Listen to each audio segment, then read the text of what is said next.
క్రీస్తునందు ప్రియమైనటువంటి అభిషక్తిని స్వరం టీవీ ప్రేక్షకులకు యేసుక్రీస్తు ప్రభువుల వారి దివ్యనామములో ఈ ఉదయకాల శుభములు, దీవెనలు, ఆశీర్వాదములు క్రీస్తునాథుని ద్వారా సమృద్ధిగా కలుగునుగాక. ప్రియులారా, బాగున్నారా?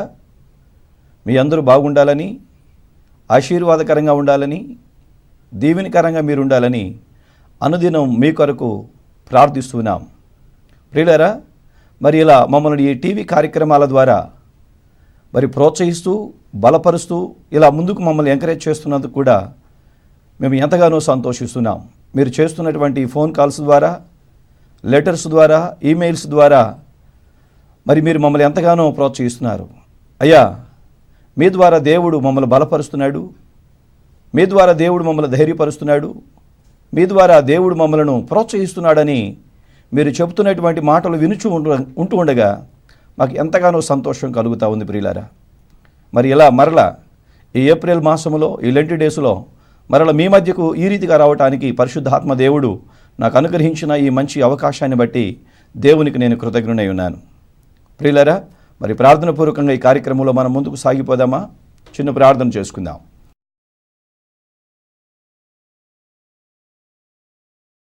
పరిశుద్ధుడైన తండ్రి, ప్రేమ కలిగిన దేవా, నీ దాసుడునైన నేను నీ పిల్లల ఎదుట నిలవబడుతున్నాను. దేవా, నీ ఆత్మతో నన్ను నింపండి. నీ బిడ్డలకు కావలసిన దివ్యమైన వర్తమానాన్ని అందించి మీరు మాత్రమే ఘనత పొందమని, సమస్త ఘనత, మహిమ, ప్రభావాలు మీకు మాత్రమే ఆపాదిస్తూ యేసు నామములో వేడుకుంటున్నాను స్వామి. ఆమెన్. ప్రియులారా, ఈనాటి ఈ ఆధ్యాత్మిక కార్యక్రమాన్ని ఓ చక్కని ఆధ్యాత్మికమైన గీతము ద్వారా ప్రారంభించుకుందామా? ఓ పాట పాడుకుందాం. ప్రార్థించనేర్పుమయా యేసయ్యా, ప్రార్థించనేర్పుమయా, ప్రార్థించనేర్పుమయా యేసయ్యా, ప్రార్థించనేర్పుమయా. మా విన్నపములు నీ సన్నిధి చేరా, మా విన్నపములు నీ సన్నిధి చేరా, ప్రార్థించనేర్పుమయా యేసయ్యా, ప్రార్థించనేర్పుమయా. వ్యర్థమైనది కోరకుండా మా పెదవులు కాయుమయ్యా, వ్యర్థమైనది కోరకుండా మా పెదవులు కాయుమయ్యా. నీ చిత్తమెరిగి మేమడుగా, నీ ఆత్మతో నింపుమయ్యా. నీ చిత్తమెరిగి మేమడుగా, నీ ఆత్మతో నింపుమయ్యా. ప్రార్థించనేర్పుమయా యేసయ్యా, ప్రార్థించనేర్పుమయా. క్రీస్తునందు ప్రియమైనటువంటి దేవుని బిడ్డలారా, మన భక్తియుత అనుదిన జీవితంలో పరిశుద్ధ లేఖనానుసారం అనేక రకములైనటువంటి ప్రార్థనలు మనం చూస్తూ ఉన్నాం. సహజ సిద్ధంగా మనం చేసే ప్రార్థనలు వేరు, కన్నీటితో మనం చేసే ప్రార్థనలు వేరు, మన విజ్ఞాపనలు వేరు, మనం పశ్చాత్తాప హృదయము కలిగి ప్రభు పాదాల దగ్గర చేసే పాపపు టొప్పుకోలు ప్రార్థన వేరు. కానీ మన జీవితాలలో అన్నింటికంటే శ్రేష్టమైనటువంటి, దివ్యమైనది, శక్తి కలిగినది, బలము కలిగినది, పరలోకము నుండి దివ్యమైనటువంటి ప్రభువుల వారి శక్తిని పొందుకోగలిగిన ఆశీర్వాదకరమైన ప్రార్థన ఏది అంటే అది ఉపవాస ప్రార్థన ఉన్నది అనే సత్యాన్ని ఈ లెంటి డేసులో ప్రతి ఒక్కరూ ఎరిగి ఉండటం చాలా ఆశీర్వాదకరమని ప్రభు పేరిట నేను మనవి చేస్తున్నాను. చాలా సందర్భాలలో చాలామంది అంటారు, పాస్టర్ గారండి, మనం ఉపవాస ప్రార్థనలు చేయటం అవసరమా అండి? ప్రభువుల వారు మరి నాడు మన కొరకు శ్రమ పడ్డారు కదా, మరి మనం ఎందుకండి ఈ శ్రమల దినాలలో ఉపవాస ప్రార్థన చేయాలి అని చాలామంది ప్రశ్నిస్తున్నారు. ప్రియులారా, ఉపవాస ప్రార్థన ఇట్స్ ఏ డైనమిక్ ప్రేయర్. ఉపవాస ప్రార్థన ఇట్స్ ఏ ఫ్రూట్ఫుల్ ప్రేయర్. ఉపవాస ప్రార్థన ఇట్స్ ఏ పవర్ఫుల్ ప్రేయర్. ఉపవాస ప్రార్థన అనేది మన జీవితంలో జటిలమైపోయిన ప్రతి సమస్యకు పరిష్కారం అనుగ్రహించే శ్రేష్టమైన ప్రార్థనని ఈరోజు ఎంతమందికి తెలుసు ప్రియులారా? మునులను మనం జ్ఞాపకం చేసుకుంటే మన భారతీయ సంస్కృతిలో వారు తపస్సు చేసినటువంటి వేళ ఆహారము నీళ్లు మాని వారు ఎన్నో రోజులు, ఎన్నో నెలలు, ఎన్నో సంవత్సరాలు కూడా వారు ప్రార్థన చేసి తపోశక్తిని పొందుకునేవారు అని మనందరికీ తెలుసు. మన భారతీయ వేదాలలో మరి భారతీయ సాంప్రదాయంలో మనం తరచుగా చూస్తూ ఉంటుంటాం. కొన్ని సందర్భాల్లో మనం చూస్తే లంకనాలు చేస్తారు అని అంటారు. ప్రియులారా, క్రైస్తవ భక్తి జీవితంలో ఉపవాస ప్రార్థన అనేది మన జీవితంలో ఎంత గొప్ప ఆశీర్వాదాలను, దీవెనలను, ఆనందదాయకమైన అనుభవాలు కలిగిస్తుందో పరిశుద్ధ లేఖనములు అనేక మంది భక్తులు మనకు కనపరిచి చూపారు. ప్రభువుల వారు కూడా ఈ లోకములో బ్రతికున్న వేళ సజీవుడిగా 33.5 సంవత్సరాలు జీవించి సశరీరుడిగా మన మధ్యలో సంచరించిన వేళ ఆయన కూడా ఉపవాస ప్రార్థనను ఆచరించి మనకు చూపినటువంటి విధానం మనందరికీ తెలుసు ప్రియులారా.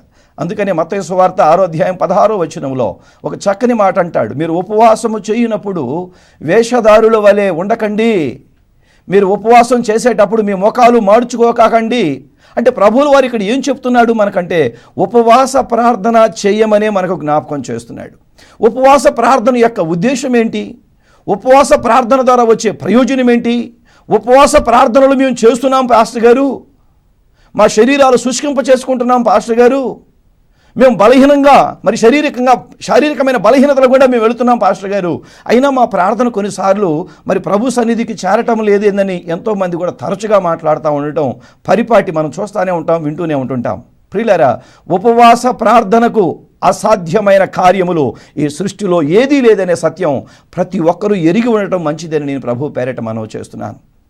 ఉపవాస ప్రార్థన ద్వారా ఎంత జటిలమైన సమస్య అయినా, అది నీ వ్యక్తిగత సమస్య అయినా, అది నీ కుటుంబ సమస్య అయినా, అది నీ సామాజికమైనదైనా, అది నీకు మరి శరీర సంబంధమైన ఏ బలహీనత అయినా కావచ్చు, అది నీ చుట్టూ ఉన్నటువంటి ప్రతికూలతలను ఛేదించగలిగే, ఆ పరిస్థితి నుంచి నిన్ను విడిపించగలిగే, విమోచించగలిగే శక్తి ఏదైనా ప్రార్థనకి ఉన్నది అనంటే అది ఉపవాస ప్రార్థన అని ప్రతి వారు గుర్తించాలని ప్రభు పేరిట మనవి చేస్తున్నాను. ప్రియదేవుని బిడ్డలారా, పరిశుద్ధ లేఖనంలో మనకు ఒక చక్కని మాటను ప్రభువులు వారి జ్ఞాపకం చేస్తారు. మార్కు సువార్త 9వ అధ్యాయము 29వ వచనంలో ఒక మూగ చెవిటి దయ్యం పెట్టినటువంటి వ్యక్తిని యేసుక్రీస్తు ప్రభువుల వారి దగ్గరికి ఓ తండ్రి తీసుకొని రావటం మనం చూస్తాం.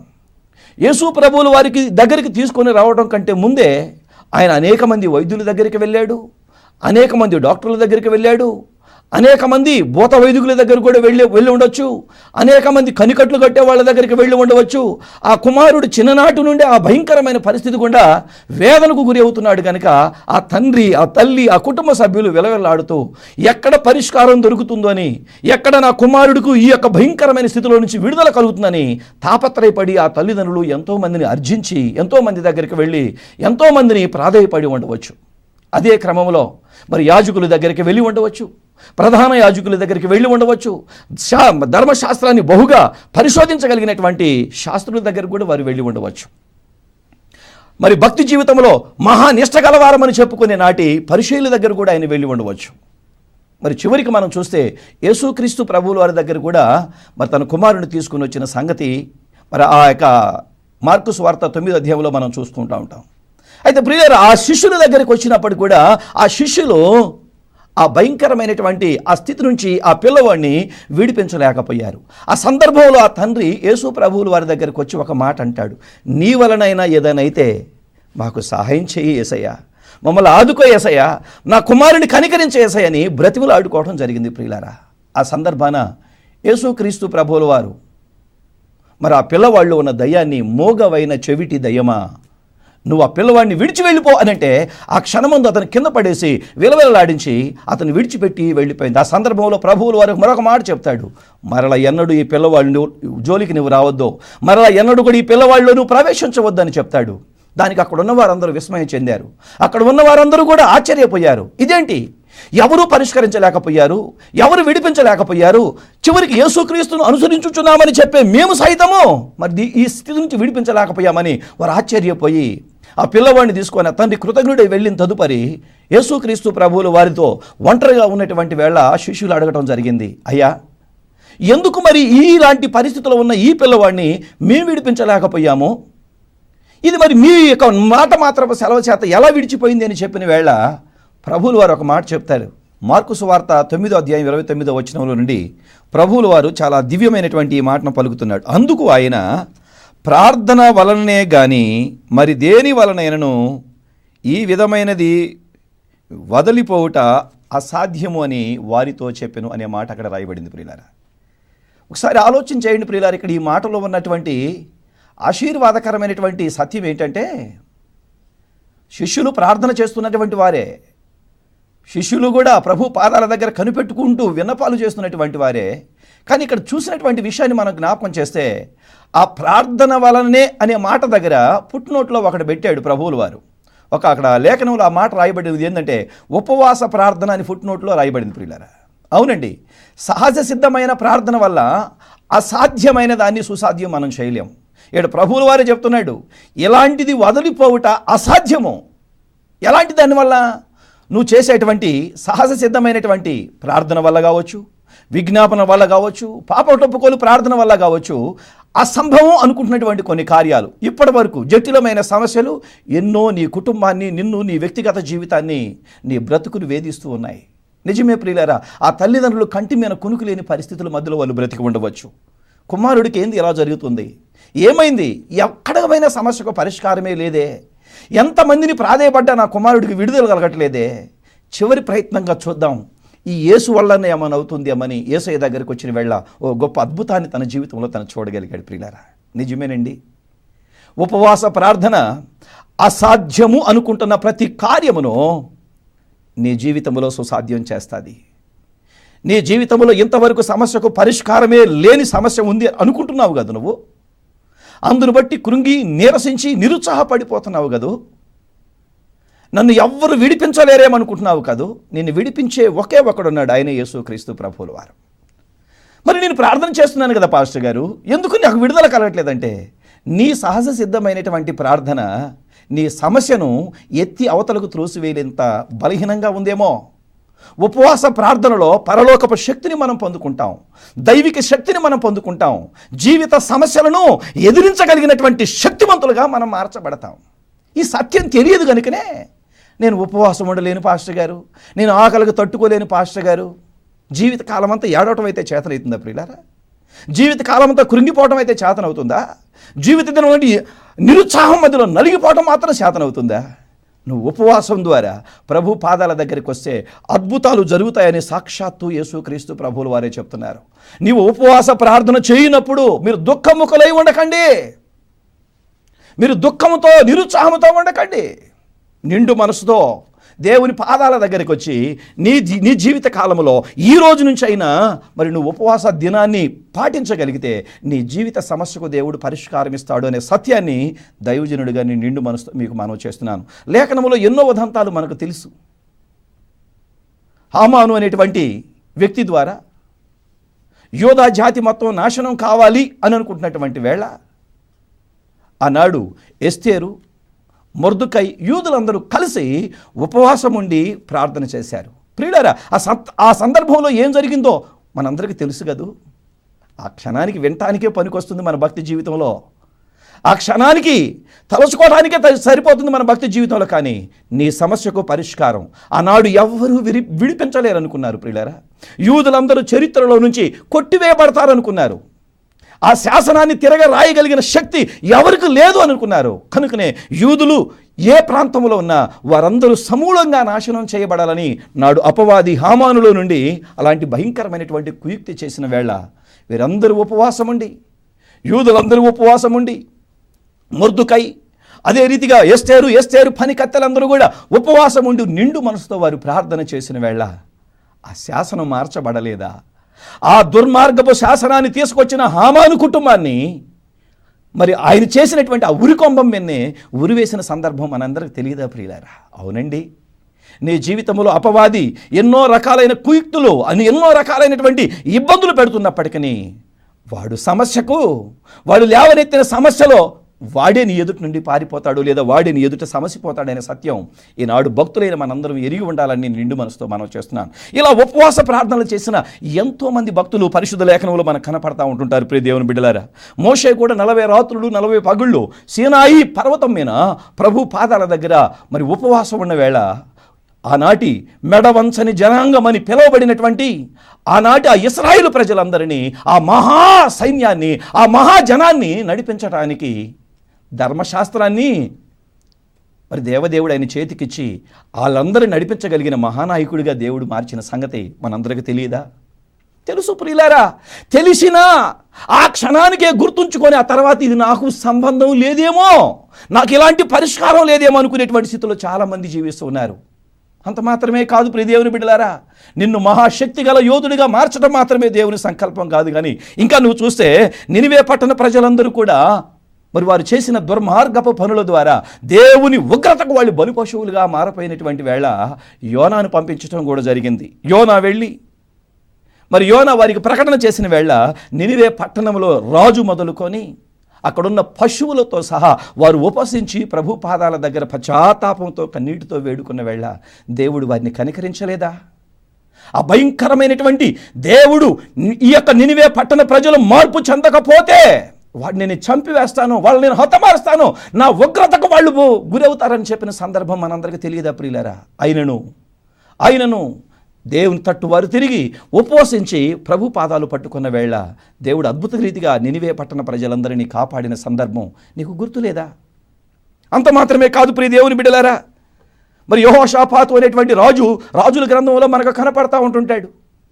తన పైకి ఒక పక్క నుంచి మోయాబీలు, ఒక పక్క నుంచి అమ్మోనీలు, మరొక పక్క నుండి మయోనీలు 3 వైపులన ముప్పేట దాడి చేస్తూ మరొక వైపు నుంచి సిరియా సైన్యాలు ఆ రాజు మీదకి యుద్ధానికి దండేస్తూ వస్తున్నటువంటి వేళ ఆ సమస్యను చూసి భయపడి ఆందోళన చెందుతాడు. ఆయన వెంటనే భయపడకుండా నిండు మనసుతో, భయం కలిగిన వాడైనప్పటికీ నిండు మనసుతో వారును, వారి ఇంటి వారును, వారి సైన్యాధిపతులు యూదులందరిని పిలిచి మనందరము ఉపవసించి మనం మొరపెట్టుకోగలిగితే దేవుని యొక్క కరుణ హస్తం మనకు తోడుగా ఉంటుంది, మనకు విజయం కలుగుతుందని చెప్పినటువంటి వేళ ఉపవాసం ఉండి మొరపెట్టి ఉండగా వారందరినీ దేవుడు తుత్తునీలుగా ఓడించిన సందర్భం మనందరికీ తెలియదా? ఉపవసించే వాడికి ఓటమి లేదు. ఉపవాస ప్రార్థన ద్వారా ప్రభు పాద సన్నిధిని సమీపించే వాడికి అపజయము లేదు. ఉపవాస ప్రార్థన ద్వారా ప్రభు పాదాల దగ్గర కనిపెట్టుకునే ఏ ఒక్క వ్యక్తి జీవితంలో అపజయం అనేది ఉండదు ప్రియులారా, జయం. నీవు విజయవంతమైన జయకరమైన జీవితాన్ని జీవించాలి అంటే దేవుని పాదాల దగ్గర నువ్వు ఉపవాసం ఉండి నీవు తగ్గించుకొని ప్రార్థన చేయగలిగితే అద్భుతాన్ని నువ్వు చూడగలుగుతావు, ఆశ్చర్య కార్యాన్ని చూడగలుగుతావు. పాపం కొంతమంది చాలామంది అంటుంటారు, మేము ప్రతి సంవత్సరం కూడా లెంటును పాటిస్తున్నాం పాస్టర్ గారండి, ప్రతి సంవత్సరం 40 దినాలు మేము ఉపవాసం ఉంటున్నామండి, ప్రతి సంవత్సరం ప్రభు పాదాలు పట్టుకొని మందిరాల్లోనే మేము గడుపుతూ ఉన్నామని. అయినా ఎన్ని సంవత్సరాలు గడిచిపోయినా మాకు పరిష్కారమే రావటం లేదండి. నా ప్రియ దేవుని బిడ్డలారా, నీ లోపం అయి ఉంటుంది, అది దేవుని యొక్క లోపం కాదు. నిన్ను నువ్వు సరి చేసుకోగలిగితే నీ జీవిత సమస్యకు పరిష్కారం దేవుడిస్తాడు. చూడండి, పరిశుద్ధ లేఖనంలో మనకు జ్ఞాపకం చేయబడుద్ది. కీర్తనకారుడు 66వ కీర్తన 18వ వచనంలో మాట్లాడతాడు, నేను నా హృదయమందు పాపమును లక్ష్యముంచిన ఎడల దేవుడు నా మనవి ఆలకించకపోవునని రాశాడు. అవునండి, నీ హృదయంలో ఇంకా లోకాన్ని పెట్టుకొని, నీ హృదయంలో ఇంకా ద్వేషాన్ని పెట్టుకొని, నీ హృదయంలో ఇంకా పాపేచ్ఛలను పెట్టుకొని, లోకాచారాలు పెట్టుకొని, లోకానుసారమైనటువంటి భౌతికమైన బలహీనతలు నీ హృదయాల్లో నింపుకొని నేను ఉపవాసం ఉంటున్నాను, నా ప్రార్థనకు జవాబు రావట్లేదు అంటున్నావు కదా. అవునండి, నీలో లోపాన్ని నువ్వు సరి చేసుకోలేకపోతున్నావు. నీ హృదయంలో నింపుకున్నది పాపమై ఉంటే, నీ హృదయంలో నింపుకున్నది శాపమై ఉంటే, నీ హృదయంలో లోకాచారాలను నింపుకొని ప్రభువా నన్ను కనికరించమంటే దేవుడు ఎలా కనికరించాలి ప్రియ సోదరుడా సోదరి? ఒక్కసారి ఆలోచన చెయ్యి. అదే మాట ఇంకొక మాట యోహాను సువార్తలో ఒక మంచి మాట రాస్తాడు. 6వ అధ్యాయం 37వ వచనములో ఆయన చక్కని మాట రాస్తున్నటువంటి మాట ఏంటంటే, దేవుడు పాపులు మనవిని ఆలకించుడు అనే విషయాన్ని అక్కడ రాశాడు. అవునండి, నువ్వు కూడా ఉపవాసం ఉంటున్నావు, ప్రభు మాటను పెడచెవిని పెట్టడమేనండి పాపం అంటే. ప్రభు మాటను లక్ష్యముంచకపోవటమేనండి పాపం అంటే. వాక్యానుసారంగా బ్రతకటానికి నువ్వు ప్రయత్నం చేయకపోవటమేనండి పాపం అంటే. అవునండి, పాపము నీ మనసులో ఉన్న పాపపు క్రియలు నువ్వు అనుసరిస్తూ నువ్వు ఉపవాసం ఉంటున్నా నీ ప్రార్థనకు శక్తి లేదు, నీ ప్రార్థనకు బలము లేదు, నీ ప్రార్థన ద్వారా నీకు జయం కలగదు. ఇంకొంతమంది ఉంటారండి ప్రియులారా, మత్తయి సువార్త 5వ అధ్యాయము 23 నుంచి 25వ వచనం వరకు మనం చూస్తే, నీకు ఎప్పుడైనా దేవుని దగ్గరకు వచ్చి దేవుని పాదాలు పట్టుకొని నువ్వు వేడుకునే వేళ ఏదైనా దేవునికి అర్పణ అర్పించే వేళ నీ పొరుగువాడి మీద నీకైనా ద్వేషం కానీ పగ కానీ అసూయ కానీ కలహం కానీ ఉన్న వేళ నువ్వు వెళ్ళి మొదటకు వెళ్ళి సమాధానపడి ఆ తర్వాత వచ్చి నీ అర్పణ అర్పించు, అప్పుడు నీ అర్పణ అంగీకరించబడుతుందని. ఈరోజు చాలామంది ప్రియులారా ద్వేషంతో రగిలిపోతూ ఉపవాసాలు ఉంటున్నారు, పగతో రగిలిపోతూ ఉపవాసాలు ఉంటున్నారు, పక్కవాడితో మాట్లాడరు, సహనం లేదు, సమాధానం లేదు, ఓర్పు లేదు, కనికరము లేదు, క్షమించే మనసు లేకుండా ఈ దినాల్లో నేను ఉపవాసం ఉంటున్నాను, నా ప్రార్థన దయతో దేవుడు అంగీకరించయ్యా అని ప్రార్థన చేసేవారు కూడా ఎంతోమంది ఉన్నారు. అవును ప్రియులారా, అందుకనే యెషయా గ్రంథంలో మనం జ్ఞాపకం చేసుకునేదిగా, మేము ఉపవాసం ఉండగా నువ్వెందుకు చూడవో, మేము మా ప్రాణములు ఆయాసపరుచుకోనగా నువ్వెందుకు చూడవంటే ప్రభువులు వారి దివ్యమైన మాటలు చెప్తాడు అక్కడ. మీరు ఉపవాసం ఉంటున్న మాట వాస్తవమే, కానీ మీరు ఉపవాస దినాన మీరు వ్యాపారాలు చేసుకుంటున్నారు. వ్యాపారాల్లో మోసం ఉంది ప్రియులారా. మీరు ఉపవాసం ఉంటున్నారు, మీ ఉపవాస దినాన మీ పని వారి చేత కఠినమైన పనులు చేయిస్తున్నారు. అవునండి, నీ కఠిన హృదయం మార్పు లేకుండా నువ్వు ఉపవాసం ఉంటున్నావు, అందుకనే కఠినత్వాన్ని నువ్వు ప్రదర్శిస్తున్నావు, కనికరం లేకుండా నువ్వు ప్రార్థన చేస్తున్నావు, అందుకే నీ ప్రార్థన దేవుడు ఆలకించట్లేదు. మరొక సందర్భం ఆ మాటలో చెప్తున్నటువంటి మాట ఏంటంటే, మీరు కలహపడుతూ గుద్దులాడుతూ అన్యాయంగా ఒకరితో ఒకరు పోట్లాడుకుంటూ ఉపవాసం ఉంటున్నారు, అందుకే మీ ప్రార్థన నేను ఆలకించట్లేదు, అందుకే మీ స్వరము పరమండలం అందున్నటువంటి దేవుని సన్నిధికి చేరట్లేదని దేవుడు వాపోతున్నాడు ప్రియులారా. అందుకనే నీ కంఠస్వరము పరలోకంలోని దేవుని సన్నిధికి చేరాలి అంటే దానియేలు గ్రంథాన్ని మనం చూస్తే ఒక దివ్యమైన మాట మనకు రాయబడుద్ది. దానియేలు, నువ్వు నాకు బహుప్రియుడివయ్యా, నువ్వు దేవుని సన్నిధిలో నువ్వు తగ్గించుకున్నటువంటి ఆ మొదటి దినానే నిన్ను దర్శించటానికి, నీ సమస్య నుంచి నిన్ను విడిపించడానికి పరలోకం నుంచి నేను దిగి వచ్చినానయ్యా. ఎస్, మొదటి దినమే నిన్ను నీవు దేవుని పాదాల దగ్గర తగ్గించుకొని పగ, ద్వేషము, ఈర్ష, కక్షలు నీ జీవితంలో లేకుండా, పాపము నీ హృదయంలో ఏలుబడి చేయకుండా, పాపేచ్ఛల గుండా నువ్వు ప్రయాణం చేయకుండా, అసూయను, అహంగాన్ని నువ్వు చంపుకొని దైవ చిత్తానికి అనుకూలంగా నువ్వు ఉపవాసాన్ని చేయగలిగితే నిన్ను దేవుడు కనికరిస్తాడు. అందుకనే దానియేలు గ్రంథంలో ఉన్నటువంటి ఆ మాటను ఒకసారి నేను జ్ఞాపకం చేస్తాను, దయచేసి ఆ మాటను జ్ఞాపకం చేసుకుందాం ప్రియులారా. పరిశుద్ధ గ్రంథంలో నుండి దానియేలు గ్రంథం 10వ అధ్యాయం 12వ వచనము, దేవుని ఎదుట నిన్ను నీవు తగ్గించుకుని ఆ మొదటి దినము మొదలుకొని నీవు చెప్పిన మాటలు వినబడినవి గనుక నీ మాటను బట్టి నేను వచ్చితిని. ఎందుకు వచ్చాడు ప్రభువుల వారు? నీ జీవిత సమస్యల నుంచి నిన్ను విడిపించడానికి, నీ కష్టాలు, నీ కడగండ్ల నుంచి విడిపించడానికి, నీ కుటుంబ పరిస్థితులు సరిచేయటానికి, దైవ చిత్తానికి అనుకూలంగా నిన్ను మలచి అనేకుల మధ్య ఆనందకరమైన జీవితాన్ని ఇవ్వటానికి. అదే దానియేలు గ్రంథం 10వ అధ్యాయం 11వ వచనంలో, నీవు బహుప్రియుడువు గనుక నేను నీ యొద్దకు పంపబడితిని, నీవు లేచి నిలబడి నేను నీతో చెప్పు మాటలను తెలుసుకోవాలి అని చెప్తున్నాడు ప్రియులారా. అవునండి, అదే దానియేలు గ్రంథం 10వ అధ్యాయం 19వ వచనంలో మరొక మాట అంటాడు, మనం ఉపవాసం ఉండేటప్పుడట దేవుడు మనల్ని ముట్టి మనల్ని బలపరిచి, నీవు బహుప్రియుడవు, భయపడకము, ధైర్యంగా ఉండుము, నీకు శుభము కలుగుతుంది అని చెప్తున్నాడు ప్రియులారా. నీకు శుభం. దేవుడు నీవు నిండు మనసుతో దైవ చిత్తానికి అనుకూలంగా ప్రభు కోరుకున్న రీతిగా నువ్వు ఉపవాసం ఉండగలిగితే ఆ క్షణానే నీ జీవితంలో శుభగడియలు ప్రారంభమవుతాయి. ఆ క్షణాన్ని నీకు జయం కలుగుతుంది, ఆ క్షణాన్ని శత్రువు ఓడిపోతాడు, ఆ క్షణాన్ని నీ సమస్యకు పరిష్కారం దొరుకుతుంది, ఆ క్షణాన్ని నీ జీవిత ఆశయాలను దేవుడు నెరవేరుస్తూ బలపరుస్తారు. అందుకనే యేసు ప్రభువుల వారు కూడా మనకు మంచి మాదిరి ప్రియులారా. యేసు ప్రభువుల వారు కూడా ఈ లోకాన్ని జయించాలి, పాపాన్ని జయించాలి, అపవాదిని జయించాలంటే ఆయన కూడా 40 దినాలు ఉపవాసం ఉండి మనకు మాదిరిని చూపాడు. అవునండి, ఉపవాస ప్రార్థన శక్తిని, బలాన్ని, మన జీవితాల్లో సామర్థ్యాన్ని, ఆధ్యాత్మిక బలాన్ని చేకూర్చే శ్రేష్టమైన ప్రార్థన. అంత మాత్రమే కాదు ప్రియులారా, నీ ముందు ఏ అసాధ్యం అనేది నిలవదు, ప్రతిదీ కూడా దేవుడు సాధ్యపరుస్తాడు. అందుకని ఇర్మియా గ్రంథంలో 32వ అధ్యాయం అంటాడు, నాకు అసాధ్యమైంది ఏదైనా కలదా? ఎస్, నువ్వు ఉపవాసం ఉండి ప్రభు చిత్తానికి అనుకూలంగా ఆయన దగ్గర నిన్ను నీవు తగ్గించుకొని జీవితాన్ని గడపగలిగితే, పగను, ద్వేషాన్ని, కక్షను విడిచిపెట్టి సమస్త భారం ప్రభు మీనేసి పశ్చాత్తాపంతో, కన్నీటితో ప్రభు పాదాలను పట్టుకోగలిగితే నీ జీవితంలో అసంభవము ఉండనే ఉండదు, అసాధ్యమైనది ఏది కూడా ఉండదు. అన్ని వేళలు నీకు దేవుడు తన కాపుదలనిచ్చి సంతోషానంద ఐశ్వర్యాలతో నీకు విడుదలిచ్చి ముందుకు నడిపిస్తాడు ప్రియులారా. దానియేలుకు నీకు శుభం కలుగుతుంది, నువ్వు ధైర్యంగా ఉండో, నువ్వు బలపరచబడుతున్నావు, నేను నీ యొద్దకు పంపబడింది నీకు సహాయం చేసి నీకు విజయం ఇవ్వటానికి. ఎస్, ఈరోజు నువ్వు ప్రభు తట్టు తిరిగి నిండు మనసుతో ఈ రోజు నుంచి అయినా నీ యొక్క జీవితంలో ఈ ఉపవాస ప్రార్థన దినాలను నువ్వు సద్వినియోగపరుచుకోగలిగితే ఈ 2014 ఈ లెంట్ పూర్తి అయ్యేటువంటి నాటికి, అంటే ఈ యొక్క 2014 సంవత్సరము ఈస్టర్ పర్వదినం తెల్లారి నీ జీవిత పరిస్థితులు చూడు ఒకసారి ఎలా ఉండబోతున్నాయో. ఇది నేను ఆషామాషిగా చెప్పట్లేదు ప్రియ దేవుని బిడ్డలారా, నేను అనుభవిస్తూ నీతో మాట్లాడుతున్నాడు పరిశుద్ధాత్మ దేవుడు, నేను అనుభవిస్తూ నీకు చెప్తున్నాను ఇదే మాటను. నాకు జయమిస్తున్న దేవుడు నీకు జయమిస్తాడు. నన్ను విడిపించిన దేవుడు నిన్ను విడిపిస్తాడు. నన్ను వృద్ధిలోకి తెచ్చిన దేవుడు నీ జీవిత సమస్యల నుంచి కూడా నిన్ను విడిపించి నిన్ను వృద్ధిలోకి తెచ్చి అన్ని పరిస్థితులు నీకు అండగా ఉండి కాపాడి దీవిస్తాడు. ఈరోజు నువ్వు సిద్ధమా?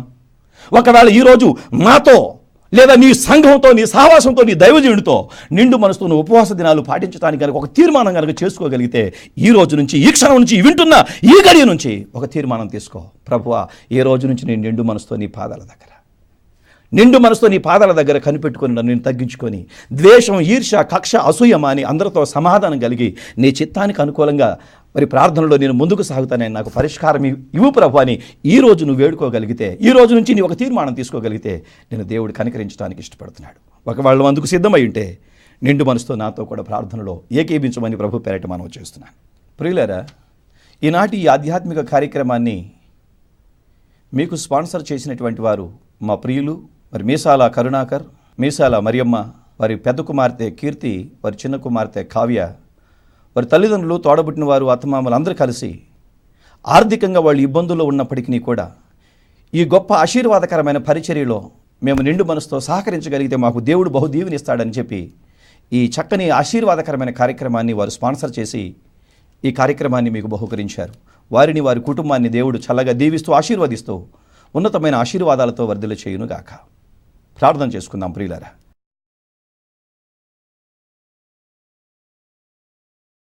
మహోన్నతుడవైన తండ్రి, పరిశుద్ధుడవైన దేవ, నీతిమంతుడా, సర్వాధికారి, క్రీస్తునాథుడా, నీ ఉన్నత నామాన్ని బట్టి వందనాలు. ఈరోజు నీవు నాతో మాతో సూటిగా మాట్లాడావు. నలిగిన స్థితిలో, కృంగిన స్థితిలో, నిరుత్సాహమున్న స్థితిలో, జీవితంలోనే నా సమస్యకు పరిష్కారమే లేదని కృంగిపోతున్న అనేకులతో ఈరోజు నువ్వు మాట్లాడావు. పరిష్కారము ప్రభువులోనే ఉంది. ప్రభు పాదాల దగ్గర నిండు మనసుతో పశ్చాత్తాప హృదయం కలిగి కన్నీటితో ఉపవసించి నువ్వు మొరపెట్టగలిగితే నీ జీవిత సమస్యకు పరిష్కారం ప్రభువే అనే సత్యాన్ని ఈరోజు ఎరిగి ఉన్నటువంటి మా ప్రియులైన వారందరినీ మీరు దీవించండి. ఈనాటి ఈ కార్యక్రమాన్ని ప్రభువా ఎన్నో వేపరాశలు కొరిచి ఆర్థిక ఇబ్బందుల్లో ఉన్నప్పటికీ కూడా ఈ ఆశీర్వాదకరమైన పరిచర్యను మేము ప్రోత్సహించాలని మమ్మల్ని బలపరుస్తూ ఈ కార్యక్రమాన్ని స్పాన్సర్ చేసిన నీ ప్రియబిడ్డలు కరుణాకరను, మరియమ్మను, తండ్రి వారి పిల్లలను, వారి అత్తమామలను, వారి తల్లిదండ్రులను, వారి తోడబుట్టిన వారి రక్త సంబంధులు, బంధువర్గాన్ని మీరు బహుగా దీవించి ఆశీర్వదించండి. అన్ని వేళ వారి ఆశీర్వాదకరంగా, దీవెనకరంగా, నీకు మహిమకరంగా ఉంటూ సాయం చేయండి. ఆశతో చూస్తున్న ప్రతి వారి యొక్క హృదయాల్లో ఓ గొప్ప నిరీక్షణ మీరు పుట్టించినందుకు నీకు వందనాలు. నా సమస్యకు పరిష్కారం ఉంది, నా బ్రతుకులో నెమ్మది ఉంది, నా జటిలమైన సమస్య నుంచి నేను విడిపించబడటానికి ఒకే ఒక ఆశీర్వాదకరమైన ప్రార్థన, అదే నా జీవితంలో ఉపవాస ప్రార్థనని ఈరోజు గుర్తించి ఎందరైతే ప్రభు ఈ యొక్క ప్రార్థన ద్వారా అయ్యా ప్రభు టీవీల ముందు కూర్చొని వీక్షిస్తూ ఆదరించబడుతున్నారో అట్టి మా ప్రియులైన వారందరినీ దీవించి ఆశీర్వదించి నీ పిల్లలుగా మలుచుకోండి, నీ సొత్తుగా మార్చుకోండి. అన్ని వేళలా కాపాడి దీవించండి. నీ చిత్తమైతే మరలా బిడ్డలు ఎదుటికి నేను వచ్చు పర్యంతము నీ కాపుదల దయచేసి మహిమ పొందమని యేసు నామాన్ని బట్టి వేడుకొనుచు ప్రార్థిస్తున్నాను స్వామి. ఆమేన్. పరమ తండ్రి అయిన దేవుని ప్రేమ, ప్రభువును రక్షకుడును విమోచకుడైన యేసునాథుని కృప, పరిశుద్ధాత్మ దేవుని యొక్క అన్యోన్య సహవాసము ఈనాటి ఈ కార్యక్రమాన్ని స్పాన్సర్ చేసిన మీసాల కరుణాకరణకును, మరియమ్మకును, వారి పిల్లలకును, వారి తోడబుట్టిన వారికి రక్త సంబంధులకు, అత్తమామలకు, తల్లిదండ్రులకును, ఈ కార్యక్రమాన్ని వీక్షించిన ప్రియులైన వారందరికీ దయగల దేవుడు నిత్యం తోడయండి. సకల విషయాలలో జయమను గురించి సంతోషభరితమైన అనుభవాల ద్వారా ముందుకు నడిపిస్తూ మేలైన కార్యాలు జరిగించి తృప్తిపరచును గాక. ఆమేన్.